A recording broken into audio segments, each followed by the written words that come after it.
Half a day, everybody. In this video, I'm going to show you what kinds of flowers work best in this old traditional style of mwaar making and how to pick those flowers or foliage. So here's a nice mwaar that I just finished this morning.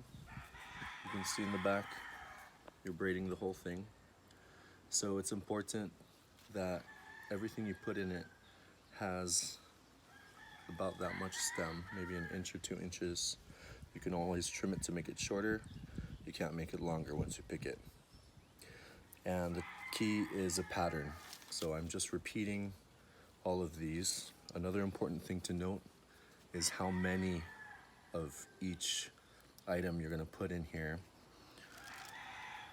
If I count all of these plumerias, there's about 35, 36 of them. And that's a fairly small head size.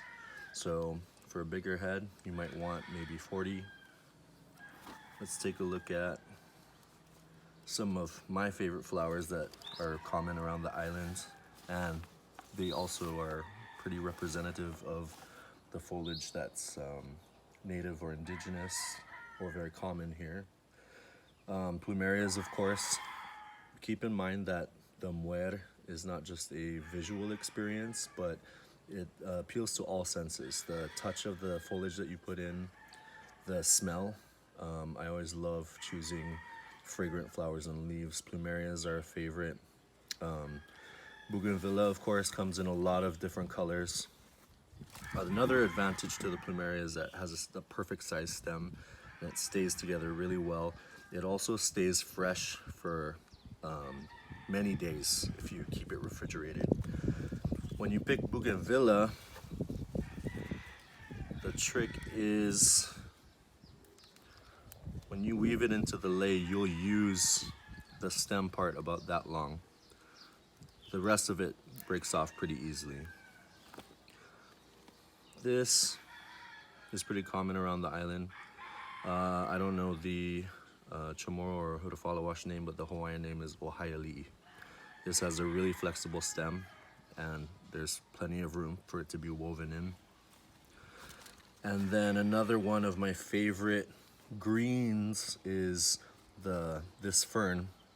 Again, this is the Hawaiian name, but they call it lawa'e. It's actually very fragrant.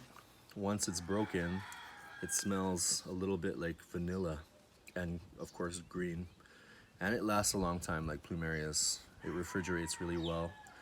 Now because it's so thick, when I weave it into the lei, because it has no stem, I fold it and then I lay it down and it sticks out that way.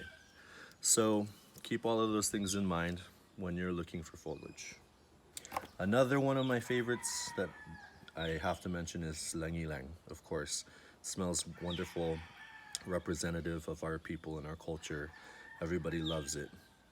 There is one caveat, is that the stem looks very easy to weave in, but it breaks off very easy once it's in the mwaar. So it's kind of tricky. You have to be fairly gentle weaving it in. So just keep that in mind if you use langilang for your mwaar.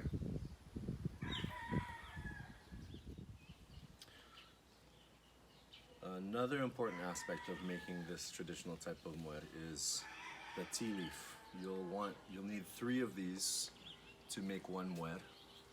So when you pick them, you might want to pick a 4th one just in case one of them rips or tears or it's not the right size. And then as far as how long you want it, you're gonna split them in half to braid them together. But I find in my experience that to make a typically sized head mwaar, you'll want it about 3/4 of the way up your arm. Alright, so I've just started this lei. I'm just going to show you what I mean when I'm talking about the length of the stems or the length of the leaf that you're using. As I said, plumerias go in really easy, so does Ohaiali'i. You have this great long stem. You want the stem facing in and the flower facing out. This is what everyone's gonna see as you're weaving. And again, you might put one per braid or you might put two, and then see how I braid the leaf over it. You have a little bit sticking out, enough in the middle of the braid that it won't fall out, and then these flowers will be showing on the other side. I'm gonna add my next flower to the braid. Again, Plumeria has a great stem for this, and you just keep working it down.